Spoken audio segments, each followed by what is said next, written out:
अगर आप यूके में मौजूद हैं या यहाँ पे मूव होने का प्लान कर रहे हैं या फिर आप जॉब्स के लिए सर्च कर रहे हैं या अप्लाई कर रहे हैं रिमोटली इंडिया, पाकिस्तान, बांग्लादेश से, तो आपको ये पता होना चाहिए कि यूके गवर्नमेंट ने वो कौन-कौन से स्टेप्स अनाउंस किए हैं, जिसको जानने के बाद आप आसानी से ना सिर्फ जॉब्स के लिए अप्लाई कर सकते हैं बल्कि आपके आने वाले वीज़ा में, चाहे आप स्टूडेंट वीज़ा पे आएँ, चाहे आप स्पॉन्सरशिप वीज़ा पे आएँ, इन तमाम चीज़ों में आपको क्या-क्या आसानियाँ मिलने वाली हैं। क्योंकि यूके गवर्नमेंट यानी जो लेबर गवर्नमेंट आई है, इसने बहुत सारे आपको एडवांटेजेस देने का ऐलान किया है। इनके जो स्टेप्स डिफाइन किए उन्होंने, यानी कि जो इनकी टॉप प्रायोरिटी पर है अभी, उसमें बहुत सारी चीज़ें छुपी हुई हैं जिनको आपको पता होना ज़रूरी है। चलिए मैं शुरू करता हूँ आज की वीडियो और मैं तमाम एडवांटेजेस को वन बाय वन डिस्कस करूँगा, आपको बताऊँगा। टॉप ऑफ द लिस्ट है हाउस बिल्डिंग। इस गवर्नमेंट ने ये तहैया किया है कि ये नियरली 15 लाख घर फौरी तौर पर तैयार करेंगे, 1.5 मिलियन हाउसेस। क्योंकि इस वक्त यूके में मॉर्गेज मिलना बहुत मुश्किल हो गया है, क्योंकि घरों के प्राइसेस बहुत ज़्यादा बढ़ चुके हैं और रेंट्स के प्राइस बहुत ज़्यादा हाई हो चुके हैं। तो इसीलिए क्योंकि जो भी स्किल्ड लोग भी इवन आ रहे हैं, उनको घर ढूंढने में, घर को रेंट पे लेने में बहुत मुश्किल का सामना करना पड़ रहा है। हर शख्स चाहता है कि वो कुछ टाइम के बाद वो अपना घर यहाँ पे बना ले, यानी कि मॉर्गेज हासिल कर ले। लेकिन क्योंकि प्राइसेस इतने बढ़ चुके हैं, क्योंकि घरों की शॉर्टेज है, जो लोग अपना घर लेना चाहते हैं वो बहुत स्ट्रगल कर रहे हैं अभी। तो इस गवर्नमेंट ने 15 लाख घर बनाने का फौरी तौर पर ऐलान किया है और इसके लिए पूरे यूके में बहुत ज्यादा तेजी से काम हो रहा है। इस मीन्स कि कंस्ट्रक्शन वर्क बहुत तेजी से बूम करने वाला है। कंस्ट्रक्शन के हवाले से बहुत सारी इंडस्ट्रीज चलती हैं। कंस्ट्रक्शन में सिर्फ और सिर्फ कोई मटीरियल लेबर नहीं होती, बल्कि बहुत सारी जो अदर डिपार्टमेंट्स हैं वो भी इसके अंदर इन्वॉल्व हो जाते हैं। तो इसलिए यहाँ पे जॉब्स का एक बहुत ज्यादा बूम आने वाला है। तो अगर आपका ताल्लुक कंस्ट्रक्शन किसी भी सेक्टर से है तो आपके लिए जॉब मिलना आसान हो जाएगी। मैंने अपनी कुछ वीडियो बनाई हुई है कंस्ट्रक्शन के,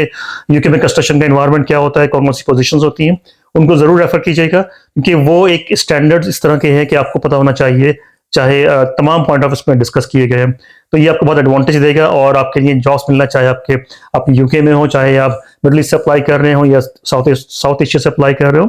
आपके एडवांटेजेस और आपके चांसेस बहुत बढ़ते जाएंगे जॉब्स मिलने के। इकोनॉमिक स्टेबिलिटी के लिए घरों का होना और प्लस लोगों का स्टेबलाइज होना बहुत जरूरी होता है, क्योंकि इस वक्त सिर्फ इसी महंगाई की वजह से और यहाँ पे होने वाले क्राइसिस की वजह से, जिसमें घरों के मिलना बहुत मुश्किल हो गया है, एक बड़ी जो स्किल्ड लोग हैं वो यहाँ से मूव कर रहे हैं, चाहे डॉक्टर, इंजीनियर्स, बिजनेसमैन, क्योंकि उनको यहाँ पे सर्वाइव करना बहुत मुश्किल होता जा रहा है, क्योंकि प्राइसेस बहुत बढ़ चुके हैं हर चीज़ के। तो वो यहाँ से फिर मूव करना चाह रहे हैं जहाँ पे टैक्स जरा कम हो, जिनका कंट्रीज में या ना होने के बराबर हो। मिडिल ईस्ट में सारी सूरत हाल है कि वहाँ पे आप इजीली रह सकते हैं बहुत ही लो टैक्सेस में। तो इसीलिए यहाँ पे लोगों की फर्स्ट प्रायोरिटी ये है कि टैक्सेस कम किए जाएं, मॉर्गेज का मिलना आसान किया जाए और इसके साथ साथ ये है कि स्टेबिलिटी लेके आई जाए। तो गवर्नमेंट की टॉप ऑफ द लिस्ट है कि 15 लाख घर फौरी तौर पर बनाए जाए। हमारे एरिया में भी अचानक से ही जो है वो डेवलपमेंट स्टार्ट हो गई है, बहुत ही वो वहाँ पे लैंड को जो है यूटिलाइज किया जाए कंस्ट्रक्शन के हवाले से। सेकंड पॉइंट है कंट्रोल ऑफ इमिग्रेशन। देखिए, नेट माइग्रेशन बहुत बढ़ चुकी है। पिछले साल जो कि लास्ट दिसंबर में ये चीज़ बड़ी तेजी से हाईलाइट हुई थी पहले ही गवर्नमेंट में कि जनाब नेट माइग्रेशन को अचानक से जो है वो इतना बढ़ने के बाद से कंट्रोल करना बहुत ज़रूरी है और उसके लिए उन्होंने बहुत ही खतरनाक स्टेप लिए थे। लेकिन उन स्टेप्स को, क्योंकि वो फिर रवांडा बिल वगैरह का सारा मामला मालूम होगा, अगर आप जाके देखिए, न्यूज़ को चेक करें, तो रवांडा बिल के बाद से सिचुएशन बहुत ज़्यादा अजीब सी हो गई थी इस गवर्नमेंट के लिए। तो खैर रवांडा बिल का तो खैर खात्मा कर दिया गया है और जितने भी असाइलम सीकर हैं उन सबको यहीं पर ही डील किया जाएगा यूके के अंदर ही। तो ये एक अच्छी बात है उन लोगों के लिए जो कि यहाँ पे आइदर अप्लाई करके बैठे हुए हैं या अप्लाई करना चाहते हैं। लेकिन इसके साथ साथ कंट्रोल ऑफ इमिग्रेशन के लिए बॉर्डर की सिक्योरिटी को बहुत बढ़ाया जाएगा। उसके साथ यहाँ पे ये कि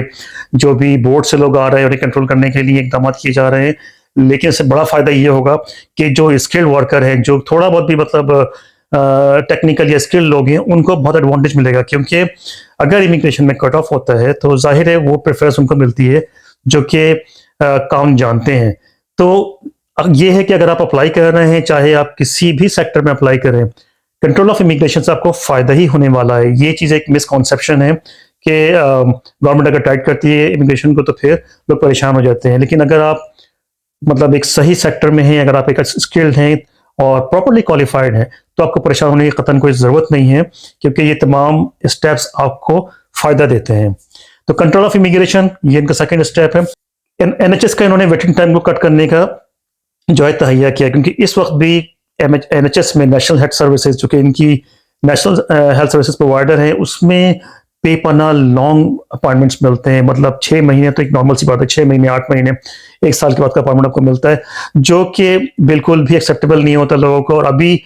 क्योंकि लास्ट टाइम भी मैंने ब्रिटिश मेडिकल एसोसिएशन ने बहुत सारी स्ट्राइक्स की थी, उसमें लोगों को बताया, डॉक्टर्स जो थे वो स्ट्राइक्स पे चले गए थे, जिनकी पे बहुत बहुत लो थी, गवर्नमेंट उनको फैसिलिटीज नहीं दे रही थी, तो इसलिए उन्होंने इन स्ट्राइक्स का बिल्कुल एक चेन चलाई हुई थी। इस गवर्नमेंट ने ये ऐलान किया है कि वो एनएचएस को तमाम सहूलतें देंगे, जिसकी वजह से उसका जो वेटिंग टाइम है वो कट ऑफ होगा। तो जाहिर है इसके अंदर फिर सबसे बड़ा एडवांटेज ये होगा कि जो डॉक्टर्स रिमोटली हैं वो अप्लाई कर रहे हैं, तो उनको एनएचएस में जॉब मिलना आसान हो जाएगी, क्योंकि स्टाफ बढ़ाया जाएगा, चाहे वो नर्सेज हो, चाहे पैरामेडिक हो, चाहे डॉक्टर्स हो, उनको उनकी जो है वो क्वांटिटी में इजाफा किया जाएगा, तो इसलिए बाहर से लोगों का फ्लो होगा। तो इट मीन्स कि यहाँ पे जॉब्स में इजाफा होने के चांसेस हैं। तो ये बहुत पॉजिटिविटी है इसके अंदर, क्योंकि जब भी गवर्नमेंट चाहती है कि वो हालात को ठीक करे, तो चाहे उनको मैन पावर चाहिए होती है, चाहे ऑल ओवर द वर्ल्ड वो भी लोगों को लेके आते हैं, क्वालिफाइड लोगों को, और उनको फिर यहाँ पे लाके फिट करते हैं। तो तीसरा एक स्टेप है वो ये है कि ब्रिटिश एनर्जी को सेटअप किया जाए इस तरह से कि वो उसके बिल्स वगैरह डाउन हो। यानी कि अभी यहाँ पे गैस के और लाइट के, इलेक्ट्रिसिटी के प्राइस बहुत तेजी से बढ़े थे लास्ट ईयर, और फिर उसमें जो थे वो एक इनस्टेबिलिटी आना शुरू हो गई थी, चांस से बूम कर रहे हैं, फिर उसके बाद फिर डाउन हो रहे हैं, फिर अप एंड डाउन बहुत ज्यादा हो गया था। फिर वो यूक्रेन वॉर के बाद उसमें सिचुएशन आपको पता ही है, यूक्रेन वॉर ने बहुत इंपैक्ट किया था।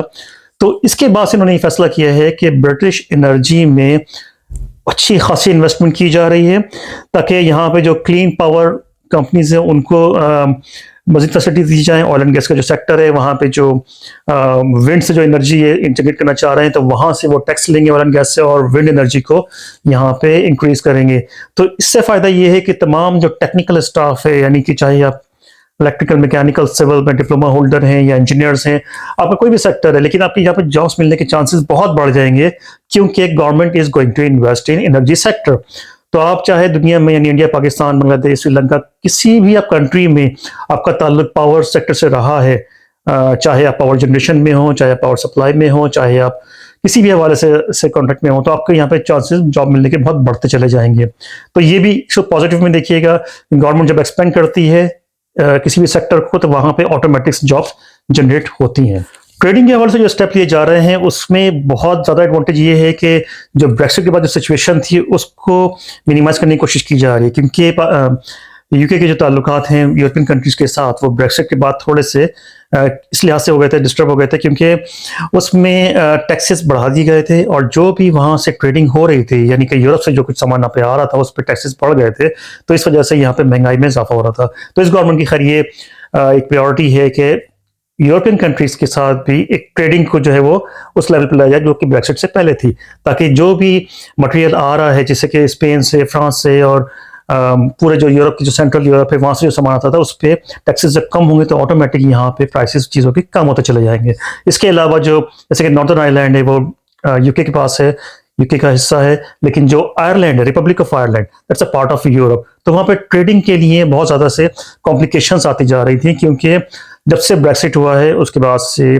ट्रेडिंग में नए लॉज इंट्रोड्यूस हो गए हैं, ट्रैवलिंग में भी लोगों को अब थोड़ी सी चेंजेस आ गई थी। इसके अलावा ट्रेडिंग के जो एडवांटेजेस थे ब्रेक्सिट से पहले वो खत्म हो गए थे, तो उस वजह से प्राइसेस बढ़ना शुरू हो गए थे। क्योंकि जितना भी अभी यहाँ पे फर्स्ट करें जो ग्रॉसरी के आइटम्स आते हैं, सारी जो वेजिटेबल आती हैं, फ्रूट्स आते हैं, मेजॉरिटी वहाँ से स्पेन से आती है, या फिर फ्रांस से भी बहुत सारे आइटम्स आते हैं, क्योंकि मैन्युफैक्चरिंग पर इंडस्ट्रीज ज़्यादा है उन आइटम्स की, तो उन पर टैक्सेस बढ़ते जा रहे थे। तो एक गवर्नमेंट की प्रायोरिटी है कि ट्रेडिंग को इजी बनाया जाए और तमाम जो यूरोपियन कंट्रीज से वहाँ से फ्लो को आसान बनाया जाए। इससे बहुत सारा जो है वो ट्रेडिंग में भी जॉब जनरेट होंगी, क्योंकि वो तमाम जो लोग जिनका ताल्लुक सप्लाई चेन मैनेजमेंट से है, और इसके अलावा जो अगर यूरोप में हैं तो उनको फिर यहाँ पे मटेरियल सप्लाई करना और यहाँ पे ट्रैवल करना भी आसान हो जाएगा। तो ये चीज़ें आपको एडवांटेज देंगी अगर आप इसको प्रॉपरली जो है वो डिटेल में जाएं। इसके अलावा जो एक बड़ा एडवांटेज है वो है कि न्यू टीचर्स की हायरिंग। यहाँ पे यूके में एजुकेशन के हवाले से कौन नहीं जानता कि इनकी प्रायोरिटी रहता है, हमेशा टॉप ऑफ द लिस्ट रहता है प्राइमरी स्कूल, सेकेंडरी स्कूल। उसमें अभी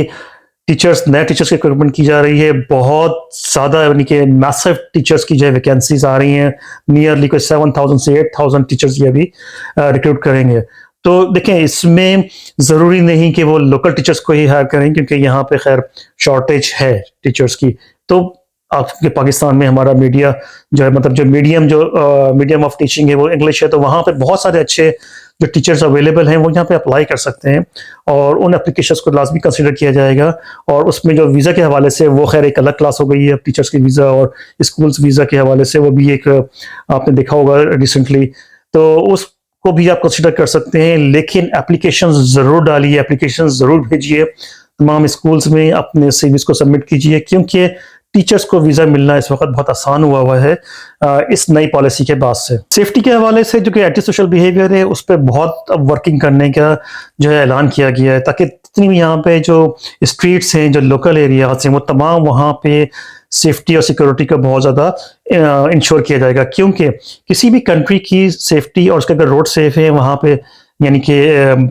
क्राइम रेट बहुत लो है, तो ये उस कंट्री की कामयाबी होती है। तो यूके में क्योंकि थोड़ी सी बढ़ती जा रहे थे ये हालात, इस तरह के होते जा रहे थे, लेकिन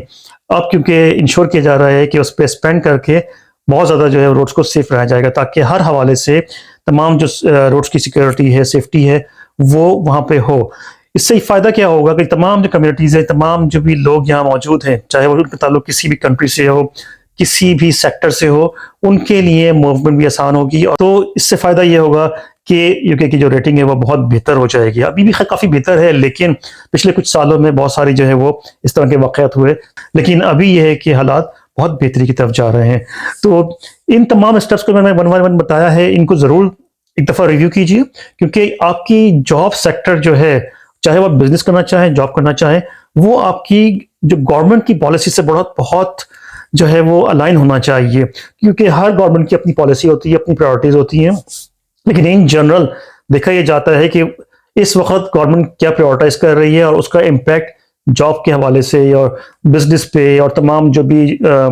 सेक्टर्स हैं, जॉब सीकर्स हैं, उनको क्या क्या उस पर इम्पैक्ट आएगा। क्योंकि लास्ट गवर्नमेंट के बाद और इस गवर्नमेंट में बहुत ज़्यादा चेंजेस आई हैं, और ख़ासतौर पर लेबर के पास इस वक्त इतनी उन्होंने टॉप मेजॉरिटी है, तो उससे फ़ायदा ये कि किसी भी कानून को इम्प्लीमेंट करना उनके लिए काफ़ी आसान है, क्योंकि they have more than 400 seats. तो ये एक स्ट्रॉन्ग गवर्नमेंट है और इनके जो स्टेप्स हैं वो बहुत ही पॉजिटिव हैं और बहुत खुशाइंद हैं। कंटिन्यू एप्लीकेशन भेजिए, और अगर आप रिमोटली अप्लाई कर रहे हैं तो भी कीजिए, अगर आप यूके में मौजूद हैं तो भी आप इंटेंसिव जो है वो कोशिश कीजिए, या तो अपनी जॉब स्टार्ट करने के लिए या फिर अपना बिजनेस शुरू करने के लिए। लेकिन आपको इसके एडवांटेजेस मिलेंगे, क्योंकि गवर्नमेंट की पॉलिसीज बहुत ज़्यादा सपोर्ट करती हैं, और ख़ासतौर पे अभी जो ये तमाम मैंने स्टेप्स बताए हैं, इससे आपने यहाँ पे जो है वो जॉब्स लाजमी बढ़ेंगी और थोड़ा सा जो एक माहौल था वो बेहतर होगा। Thank you so very much for watching my video. अगर आपने मेरे चैनल को सब्सक्राइब नहीं किया तो ज़रूर कीजिएगा। अपना बहुत ख्याल रखिएगा। अल्लाह हाफिज़।